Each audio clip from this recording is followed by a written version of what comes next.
جیسے قادیانی دھوکہ دیتے ہیں ہمارے نوجوان نسل کو، وہ یہ بڑا عجیب دھوکہ دیتے ہیں، اس کو سمجھنا چاہیے، ہر شخص کو یہ علم ہونا چاہیے۔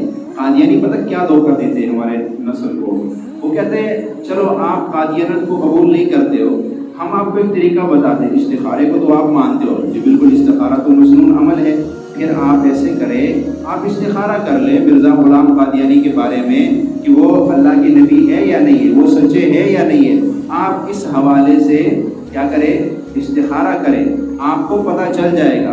اگلا آدمی کہتا ہے یار واقعی یار استخارہ تو ٹھیک ہے، سنت عمل ہے، کر لینا چاہیے، اللہ تعالیٰ سے رائے مشورہ ہی لینا ہے، چلو میں کر ہی لیتا ہوں۔ لیکن جب وہ استخارہ کرتا ہے تو کیا ہوتا ہے، اس کو مرزا قادیانی خواب میں نبی بن کے دکھایا جاتا ہے۔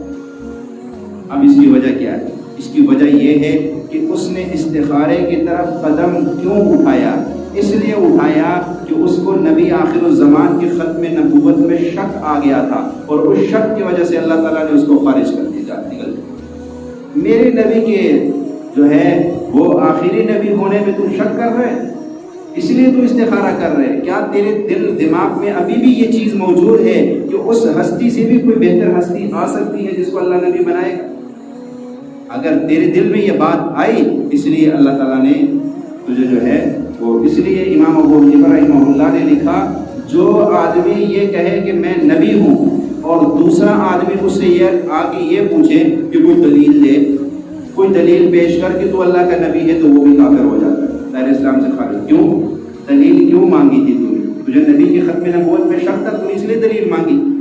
جب تجھے شک ہی نہیں ہے تو تو اس کو رد کر بھائی، تو جو مرضی کر، میں تجھے نہیں مانتا ہوں، تو جھوٹا تو ہوگا، لانتی تو ہوگا، پر اللہ کا نبی نہیں ہو سکتا، جبکہ اللہ کے نبی نے فرما دیا انا خاتم النبیین لا نبی بعدی،